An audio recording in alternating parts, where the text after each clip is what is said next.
시간 다 함께 자리에서 일어나셔서 오늘 우리에게 주시는 하나님의 말씀 함께 보겠습니다. 오늘 우리에게 주시는 하나님의 말씀은 사도행전 5장 27절부터 42절까지의 말씀입니다. 사도행전 5장 27절부터 42절까지입니다. 제가 받들어 읽겠습니다. 그들이 끌어다가 공회 앞에 세우니 대제사장이 물어 이르되 우리가 이 이름으로 사람을 가르치지 말라고 엄금하였으되 너희가 너희 가르침을 예루살렘에 가득하게 하니 이 사람의 피를 우리에게로 돌리고자 함이로다. 베드로와 사도들이 대답하여 이르되 사람보다 하나님께 순종하는 것이 마땅하니라. 너희가 나무에 달아 죽인 예수를 우리 조상의 하나님이 살리시고 이스라엘에게 회개함과 죄사함을 주시려고 그를 오른손으로 높이사 임금과 구주로 삼으셨느니라. 우리는 이 일의 증인이요 하나님이 자기에게 순종하는 사람들에게 주신 성령도 그러하니라 하더라. 그들이 듣고 크게 노하여 사도들을 없이하고자 할세 바리새인 가말리엘은 율법교사로 모든 백성에게 존경을 받는 자라. 공회 중에 일어나 명하여 사도들을 잠깐 밖에 나가게 하고 말하되 이스라엘 사람들아 너희가 이 사람들에 대하여 어떻게 하려는지 조심하라.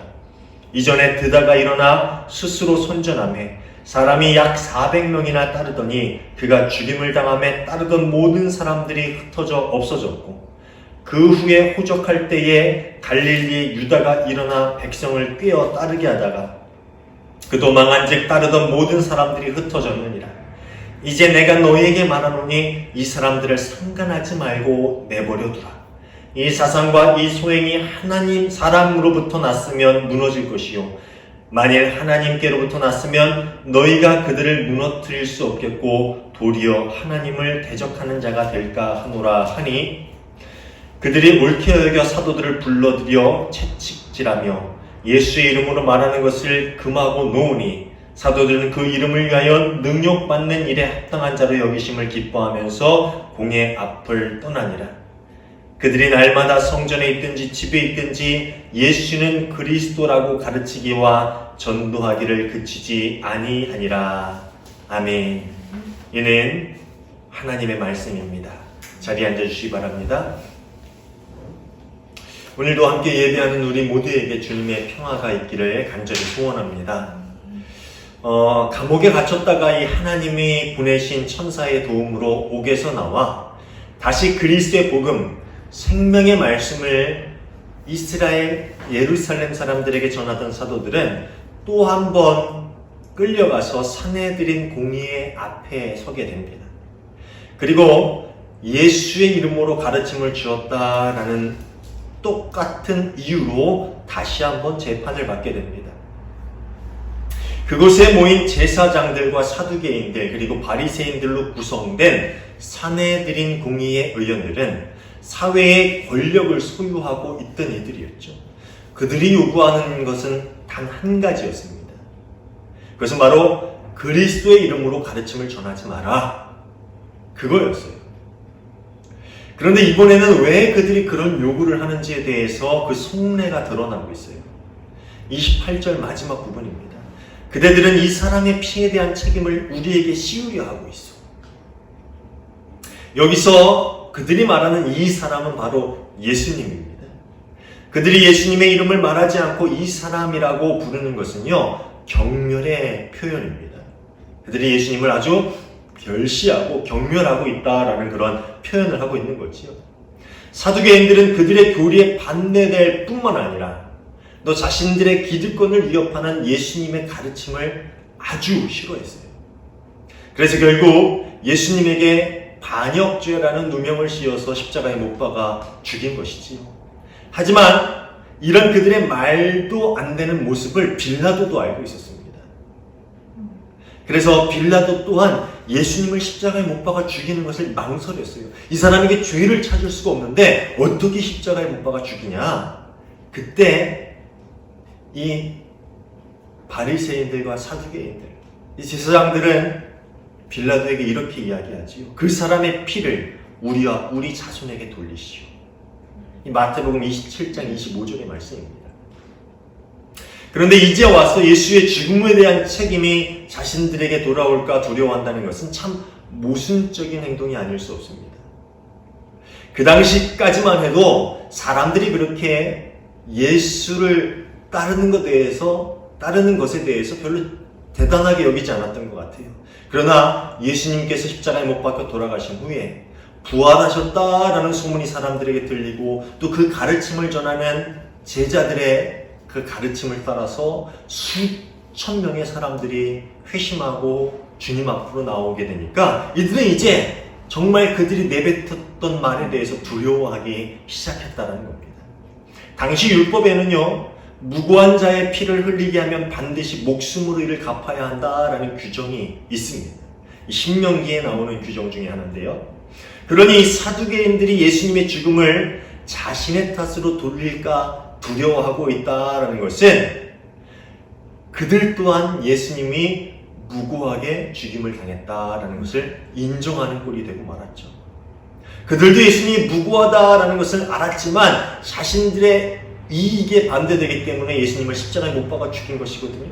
근데 그때까지만 해도 이 예수님의 영향력이 그리 대단할 거라고 생각하지 않아서 그 피를 우리와 우리 자손에게 돌리시오라고 얘기했습니다. 그런데 이제 그 예수 그리스도의 영향력이 온 예루살렘을 들썩들썩하게 하니까 그것이 두려웠던 거예요. 죽이고자 할 때는 어떤 말이든지 내뱉어서 신속하게 그 일을 처리해 놓고는 나중에는 그 무고한 핏값이 자신들에게 돌아올까봐 그 책임을 회피하려는 그들의 모습을 보면은요, 참 위선적이다라고 느끼게 됩니다. 그렇지만 이런 위선적이고 비겁한 모습에도 불구하고 그들은 여전히 사회 기득권층이었습니다. 힘과 권력을 가진 이들이었어요. 그들이 마음만 먹으면 또 한 번 예수님의 제자들을 죽음으로 몰아넣을 수가 있는 자리에 앉아있는 사람들이 바로 이들이었습니다. 그러나 이 생명의 말씀을 가로막으려고 하는 회방과 또 죽음의 협박 앞에서 베드로와 사도들의 반응은 한결같아요. 29절입니다. 사람에게 복종하는 것보다 하나님께 복종하는 것이 마땅합니다. 처음 4장의 이 베드로와 요한이 공회 앞에 서서 한 그 말과 지금의 말은 변함이 없습니다. 사람에게 복종하는 것이 옳으냐, 하나님에게 복종하는 것이 옳으냐. 사람에게 복종하는 것보다 하나님께 복종하는 것이 마땅하다. 같은 말을 하고 있어요. 이것이 그동안 그들이 보여준 담대함의 비밀이었습니다. 사도들 역시 이 감옥에 갇히는 것은 두렵고 힘든 일이었겠지요.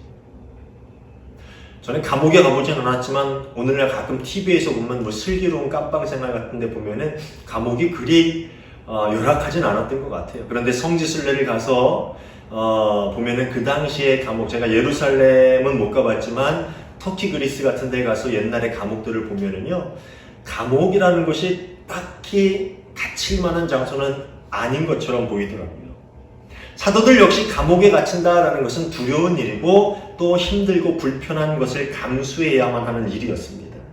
그들 또한 비난을 받으면 속이 상했을 것이고 또 맞으면 아픔을 느끼는 평범한 인간들이었어요.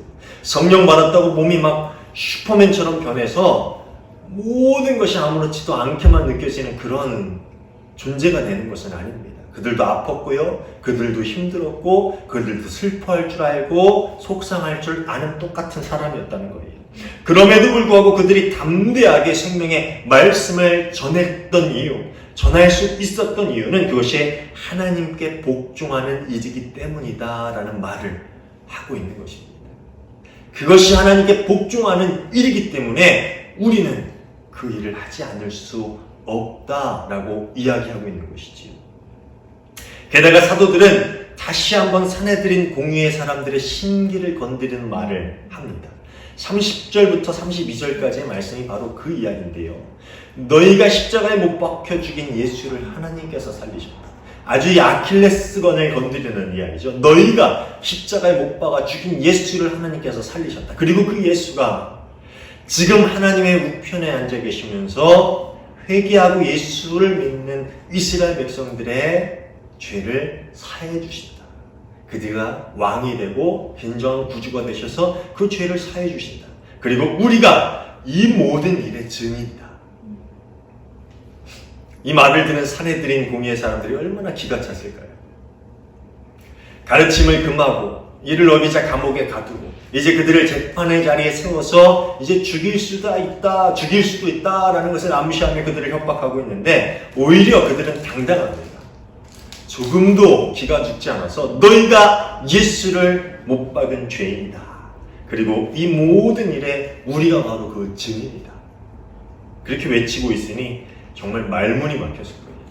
그리고 결국 그들은 화가 머리끝까지 치밀어 올랐습니다. 여기서 화가 치밀어 올랐다라는, 그들이 분개했다라는 헬라의 원어는 도끼로 쪼개다라는 뜻을 가지고 있다고 합니다. 이 말이 뭐냐면은 정수리부터 쪼개진 듯한 그런 분노를 느낀다라는 거예요. 그러니까 아주 어마어마하게 화가 났다는 거죠.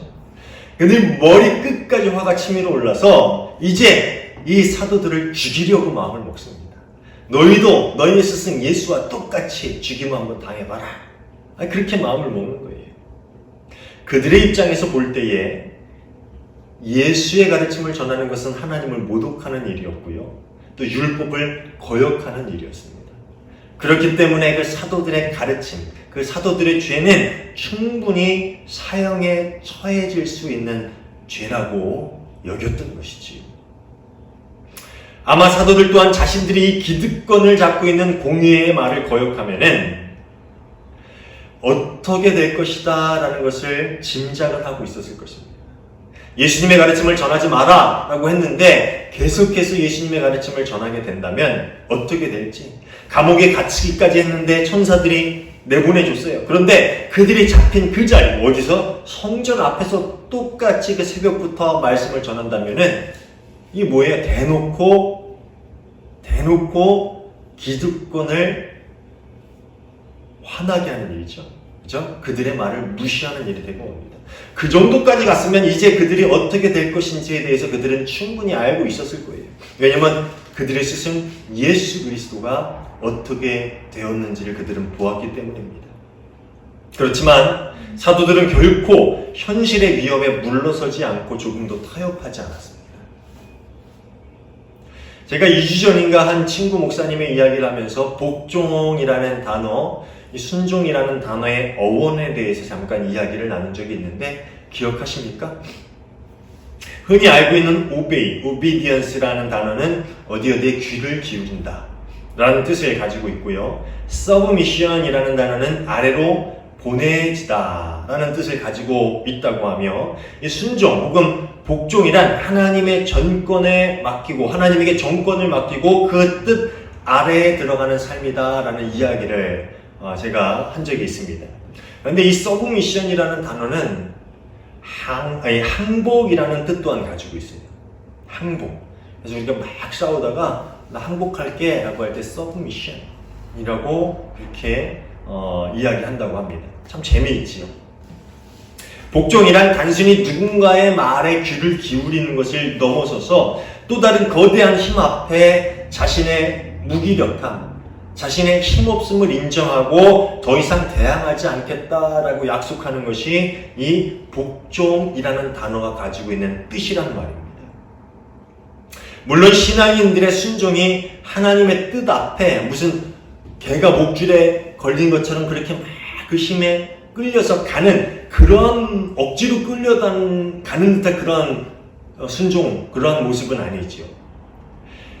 그렇지만 하나님의 전능하신 주권 앞에 자신이 아무것도 아니다라는 것을 인정하는 자만이 취할 수 있는 행동이 바로 순종이기에 이 항복이라는 말 또한 순종의 참 본질을 잘 표현하고 있는 것 같습니다.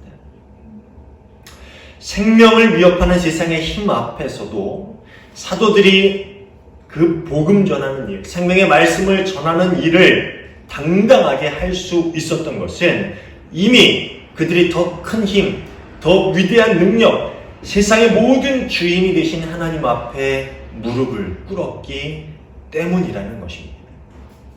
그들은 세상의 그 어떤 것보다 하나님께서 더 힘과 권세가 있으신 분임을 인정하는 믿음이 있었기 때문에 세상의 어떤 위험이나 위협보다 더 위대한 능력을 가지신 분이 하나님이다라는 그것을 인정하는 그 믿음이 있었기 때문에 세상이 아닌 하나님 앞에 무릎을 꿇었다라는 것이지요.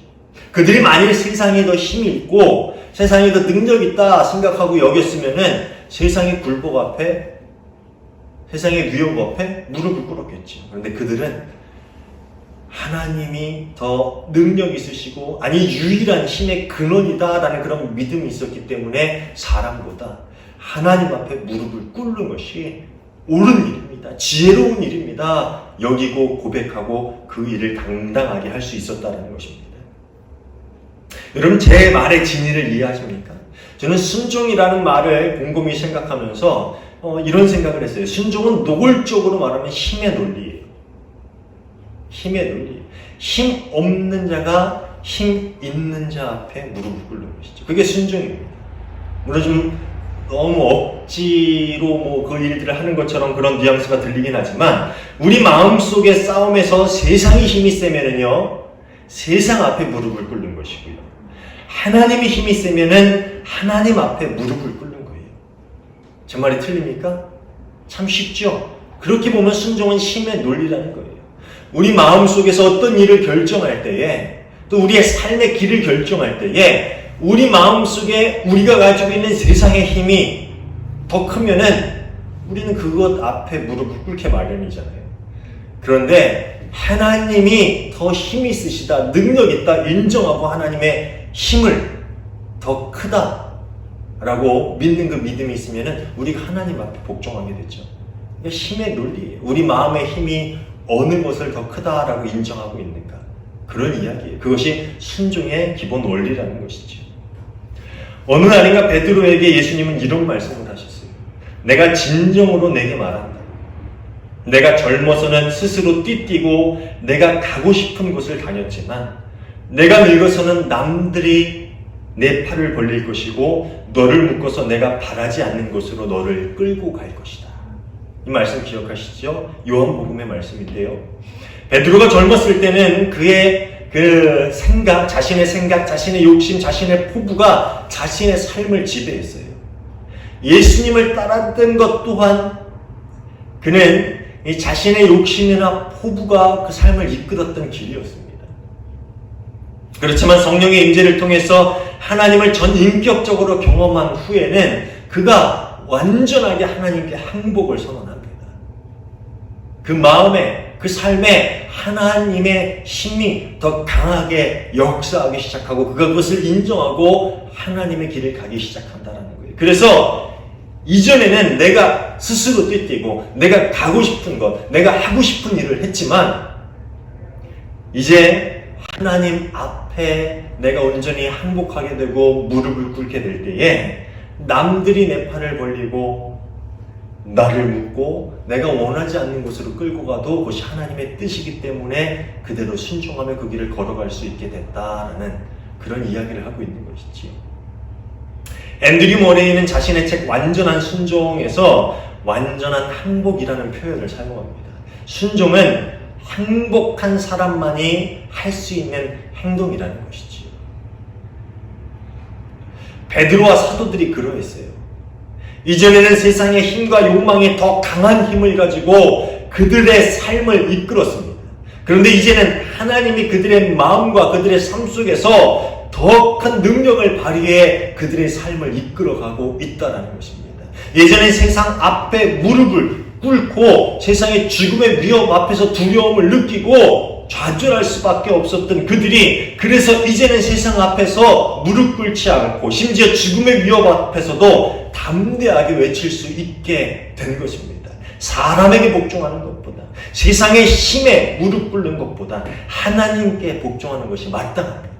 우리의 삶은 더 크고 위대한 하나님의 능력이 이끌고 있는 하나님께 완전히 항복한 삶이기 때문입니다.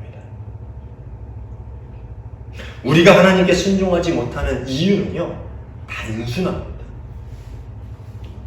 복잡하지 않아요.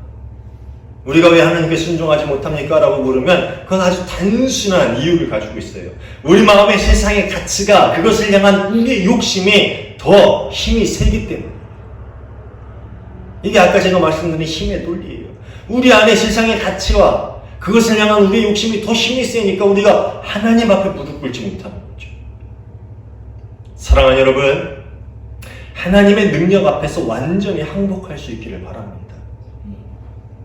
그래서 살아가며 내리는 모든 결정 속에서도 우리가 원하는 방향이 아니라 하나님께서 원하시는 방향을 따라갈 수 있기를, 또 우리가 가진 힘과 지혜 그리고 재물 또한 우리의 뜻이나 욕심이 아닌 하나님의 뜻과 하나님의 바램을 따라서 사용할 수 있는 완전한 복종의 삶을 살아가는 저와 여러분 모두가 되시기를 주님의 이름으로 축원합니다. 아까 우리가 찬양을 했죠. 주님 말씀하시면 내가 나아갑니다. 주님 설하시면 제가 멈춰섭니다. 목회를 하면서도 가끔 제가 그 찬양을 부르면서요, 지난번에 제 목회를 가만히 돌아봤습니다. 주님이 가라 하면 가고 주님이 서라 하면 서는 목회였는가? 사실 제 젊었을 때, 아주 젊었을 때 목회, 제가 30에 시골에서 담임 전도사가 돼서 이 목회자의 삶을 걷기 시작했는데, 신학생 때 빼고 교육 전도사 때 빼고 담임 목회자로서의 목회를 30에 시작했습니다. 여러분 30이면 얼마나 파릇파릇한 나이입니까? 그때는 주님이 가라 하면 가고 주님이 서라 하면 서는 게 아니라 제가 가면 주님 따라와야 돼요. 그렇죠? 여러분의 삶은 어떻습니까? 내가 가면 주님 와야 됩니까? 아니면 주님이 가라 하면 가고 주님이 서라 하면 서는 삶입니까? 주님이 원하시는 대로 내 뜻, 내 욕심, 내 소망, 내 생각, 내 모든 것들을 내려놓고 완전한 항복, 완전한 복종의 삶을 살아갈 수 있는 저와 여러분 모두가 되기를 주님의 이름으로 축원합니다. 이렇게 하나님의 말씀에, 하나님의 명령에 복종하는 삶을 살아갔던 사도들을 통해서 하나님은 놀라운 일들을 만들어가기 시작했습니다. 그리스도의 생명의 말씀이 순식간에 예루살렘을 변화시켰죠. 모든 사람들이 그를 따르고 베드로의 그림자라도 닿기를 원하는 그런 마음을 가지고 몰려들었어요. 물론 이적을 바라고 온 사람들도 있었지만 그 이적을 바라고 온 사람들조차 회개하고 세례를 받고 그리스도 공동체의 일원이 되는 놀라운 역사가 그들을 통해서 일어났다는 것입니다. 그들의 담대한 순종의 삶을 통해서 일어났다는 것이지요. 그리고 사도행전의 뒷이야기를 보면은요, 이 생명의 말씀은 전 세계로 전해져가고 세상을 변화시키기 시작합니다. 그리고 오늘 우리 이 땅 대한민국에도 그러한 복음에 순종하는 사람들, 그 생명의 말씀을 전하고자 하는데 순종하는 이들을 통해서 이 땅에도 말씀이 전해져 들어온 것 아니겠습니까? 어떻게 이런 일이 가능했을까요? 어떻게 세상을 변화시키고 그 일이 2000년 동안 놀라운 일들, 전 세계를 변화시키는 그런 일들을 만들어 내게 되었을까요? 어떻게 그런 일이 가능했습니까? 38절 후반부와 39절 전반부의 말씀입니다. 가말리엘이라고 하는 사람이 한 말인데요. 이 사람들의 이 계획이나 활동이 사람에게서 난 것이면 망할 것이요, 하나님에게서 난 것이면 여러분은 그것을 없애버릴 수 없소. 이 말씀은 사도를 죽이려는 사내들인 공의의 일원 중 하나였던 율법교사 가말리엘이 한 말이에요. 이 가말리엘은 그 당시 그리고 유대 역사를 통틀어서도 가장 존경받고 유명했던 랍비 중에 한 사람이에요. 유명한 랍비 한 사람을 딱 꼽으려면은 손가락 안에 드는데 딱 나오는 사람 중에 하나가 가말리엘이었습니다. 이 힐렐 학파라고 하는 유명한 학파에 속한 율법교사로 많은 이에게 존경을 받는 인물이었고요. 또 우리가 잘 알고 있는 바울 사도의 스승이기도 했던 사람입니다. 그런 그가 이 사내들인 공의의 결정에 제동을 걸고 나섰는데 그 요지는 간단합니다. 그들의 가르침이 사람에게서 난 것이고 그것 때문에 사람들이 모여드는 것이라면은 얼마 지나지 않아 제풀에 무너지고 말 것이다. 그렇지만 만약에 그것이 하나님에게서 나온 가르침이라면은 그것을 막는 일은 우리에게 화가 될 수 있다. 그러니 당장 어느 쪽인지 알 수 없으니 그냥 내버려 두자. 사실 많은 보면 성경 100만이나 되는 사람이 밖에서 그 결정을 기다리고 있어요. 사도들이 어떻게 될까? 저들에게 어떤 판결이 내려질까라는 것을 기다리고 있었는데 이 사도들을 사형에 처하는 일조차 사실 그들에게는 쉬운 일은 아니었을 거예요. 폭동이 일어날까 두려워해야 할 그런 일이었겠지요. 그렇지만 머리끝까지 화가 나서 이들을 죽여야겠다라고 결정했는데 가장 침착했던 이 가말리엘이 그런 이야기를 한 거죠. 사람의 일이라면 무너질 텐데 왜 그것을 굳이 저들을 죽여서까지 시끄럽고 번거로운 일을 만들려고 하냐.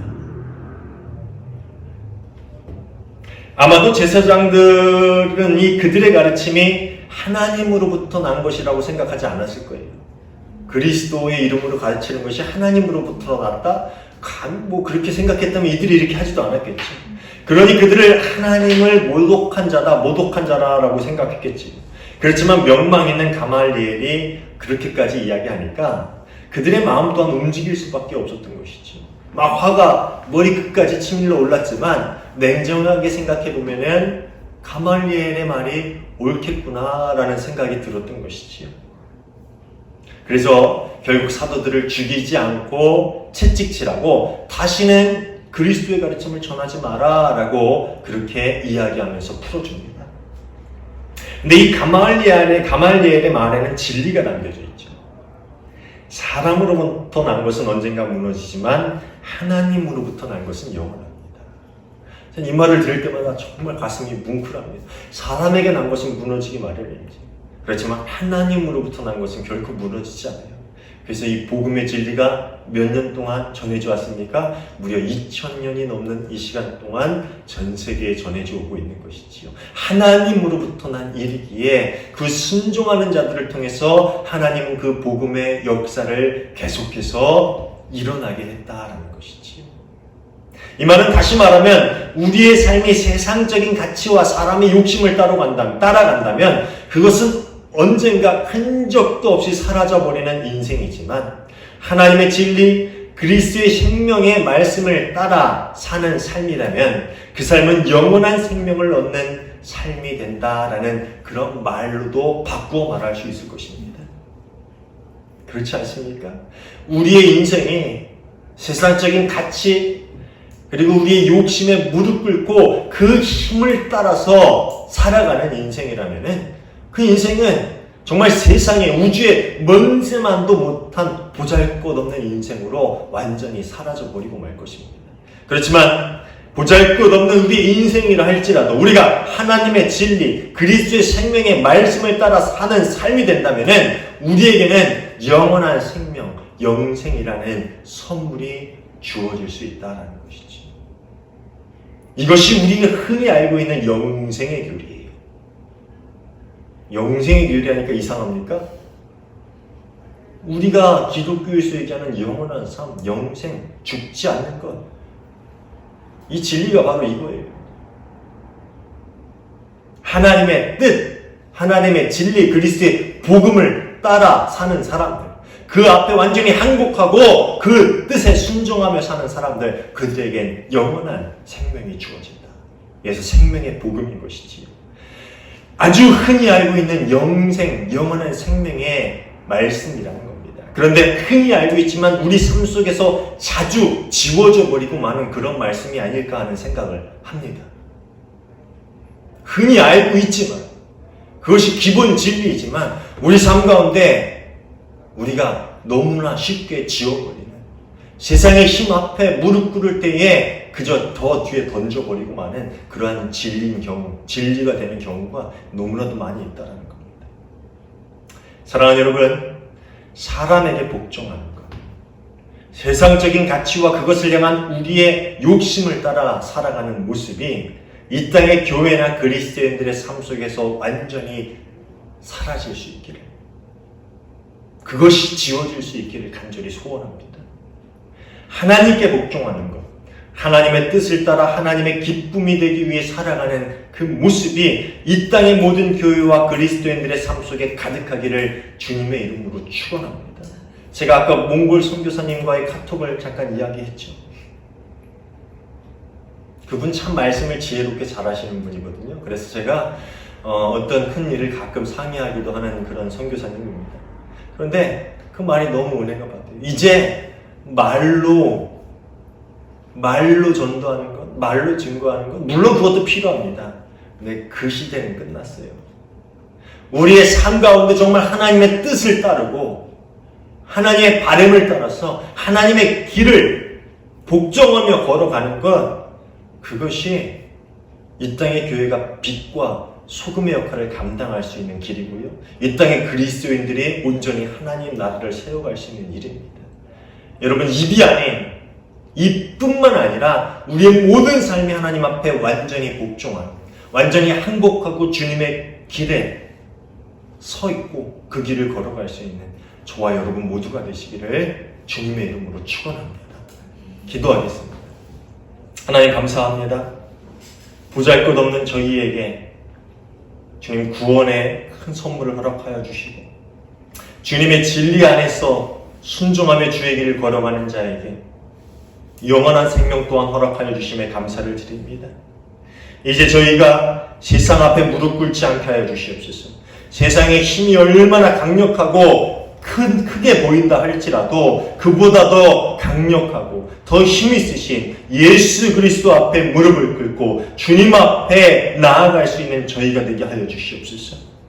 완전한 복종, 완전한 항복, 순종의 삶을 살아갈 수 있는 저희가 되어서 저희의 삶을 통해 하나님 나라가 확장되어지며 우리의 삶을 통해 복음이, 생명의 말씀이 세상 가운데 전해질 수 있기를 간절히 소원합니다. 주님, 저희의 연약함을 돌보시고 저희를 주의 길로 인도하여 주시옵소서. 주님이 우리의 삶 가운데 힘과 능력을 허락하실 줄 믿고 감사하며 예수님 이름으로 기도하옵나이다. 아멘.